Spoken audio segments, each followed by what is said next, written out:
What's up, ladies and gentlemen? Welcome back to another solo leveling Arise video. All right, guys, let me move my camera down here real quick before I start. I'm sorry, I completely forgot to do that.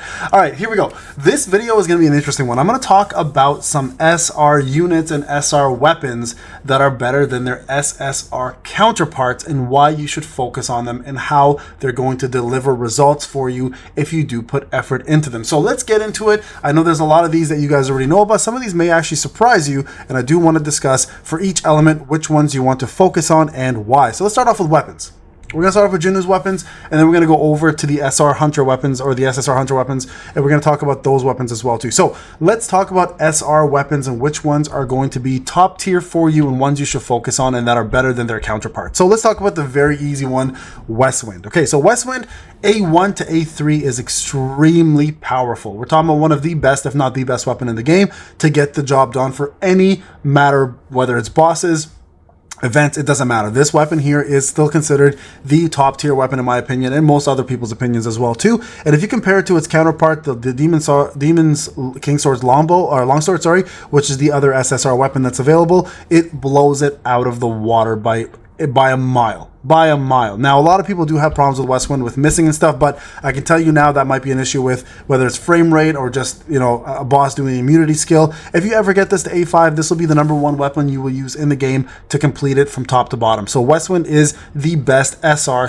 / almost best weapon in the game in my opinion, by a mile. Okay, so wind wise, this is the one you want to focus on. Now let's talk about the light weapons. Now light weapons, the best light weapon in the game in my opinion still is the Reroll family longbow. The Huntsman is a very, very strong and powerful weapon for light, but I still think this is a better option. Now Huntsman does have one thing that's very unique to it, the fact that it has a very strong break skill, plus it is very powerful in the fact that its core attack is crazy powerful, but this here does so much for you. Not only does it have incredible damage, not only does it ignore defense by 50%, but it also has a stun that quite honestly becomes very strong against any boss or any mobs. Not to mention that stun actually does do AoE damage. So very, very powerful. Plus you do 25% more damage to stun targets, and it has a massive 20 hit to 26 hit attack. So extremely strong. This SR weapon should not be ignored. These two here will probably carry you till end game quite easily. Okay, now let's talk about fire. Now fire, there aren't very many good SSR weapons. The Vulcan's Rage is extremely powerful now. They did buff it quite a bit,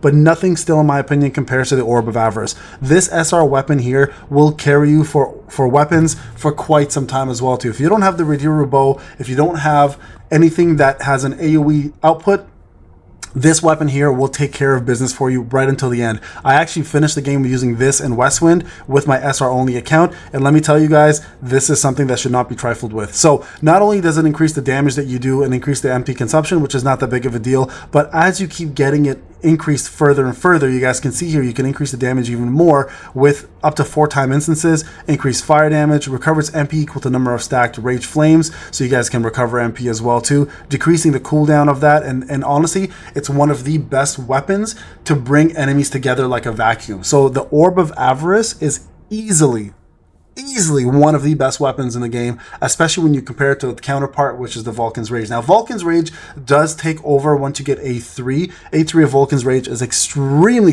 powerful, but for the time being, if you're looking for something that will take care of business for you on the fire front, do not ignore this weapon. Now a quick shout out as well to another weapon, which is going to be the Night Killer. Actually very powerful, especially as you start getting it further up into the A5 categories. This will take care of business for you as well too. Not quite as strong as the Orb of Avarice, not quite as deadly, but it's still one of the ones you definitely can put some focus on and get really good results with. Okay, now when we're talking about the other element, there's two elements here that are going to be not quite as good because these two elements are actually extremely powerful. So if we talk about the dark element, realistically there is no dark weapon that can match up to the Moonblades or the Plum Sword or even the Scythe. There's no dark SR weapon that's even close, guys, to doing the same level of damage or same level of effects as these three. So there's no actual SR equivalent that can beat out the element for SSR. So one thing I will say,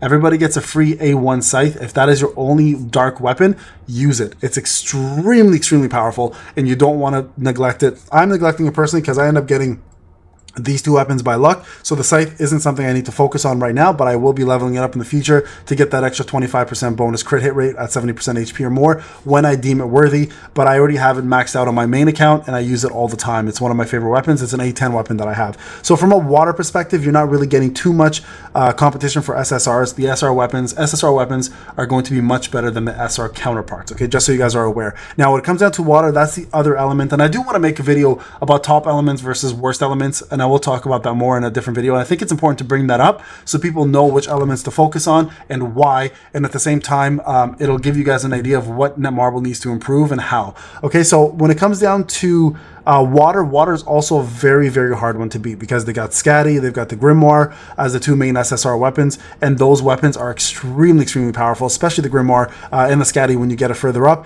Now, there are some notable SR weapons you can use in replacement. So, for example, the Falcon here, the Frostbite Falcon, which is a very good replacement for the Grimoire if you don't have it. You guys can see here, I use this all the time for the Battlefield of Time because of the erosion effect that it has, right? And the fact that I can cast Bitter Cold Winds twice in a row rather than, you know, having to wait for a big cooldown. Unfortunately, where it lacks is the basic and core attacks, but it's still a very powerful weapon. It's a notably good weapon to use for that. Now, and not to sleep on also the Kasaka Blades. The Kasaka Blades are extremely strong, especially when you get it to A5. You guys can do quite a bit of damage with them, and not only that, but you can reduce the HP recovery rate of targets, which helps through some bosses like goblins and even the dragon boss, because it will actually affect the dragon boss in that regard. Plus, it does have a bleed, which does help, and a little bit of poison damage as well too. So don't sleep on these two. They are very much worth leveling up, but I wouldn't go too far with them. I have been testing the Naga Trident.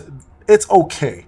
It's okay at best, but when you do get it to A5, which I'm trying to do, that's where it becomes very powerful because it increases the user's water damage by 15%, and that affects all skills as well. So at A5, this actually becomes notably strong. This one here is actually worth leveling if you can get enough copies to get it to that point, but nothing goes remotely close to the Scatty or the Grimoire. Those two are definitely the top tier. So there aren't any SR equivalents to them, but there are some notable SR weapons that you can to replace in case you don't have those two, okay? Now, moving over to the Hunters. Again, this is my free-to-play account, by the way, guys.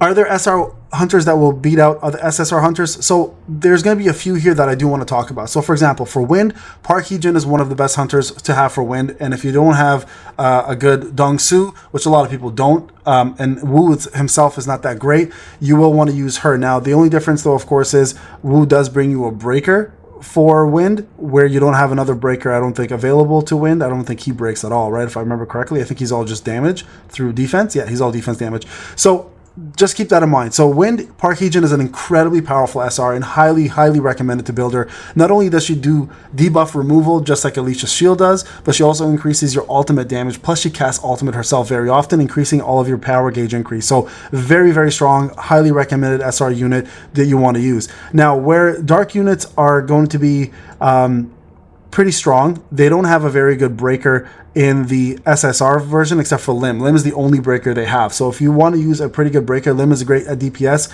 and at breaking, but you also have a very good option in this SR category here with Dong-suk, who can break but also does great things such as stuns and also increases max HP. So not good at DPS, but amazing at survival and amazing at breaking. So it's a very good option if you do need a dark breaker. That's what you want to go with. Now, Fire is where they're lacking. Fire, you have Emma and Choi who do everything you need them to do, and Song is just, Chio Song is just one of the worst characters in the game, unfortunately. So Fire needs some help, definitely, for sure. Water, also you have Sa, but at the same time you have Alicia now and you have Meilin. All three of them can do everything you need them to do, but there is one notable huge SR unit with Nam that you definitely want to build up. Nam is the best breaker in the game, period. Doesn't matter if it's light, water, it doesn't matter. Nam is someone you definitely want to have on your team at some point, especially if you require breaking more than DPS, and if your Alicia and Meilin can carry the buffing and DPS portion of it, Nam is a shoo-in for that team easily. I use her over anybody else for any break situation, no matter what the element is. She just brings too much to the forefront. So Nam is easily one of the best SRs in the game, and probably will end up being top tier in my next tier list, to be honest,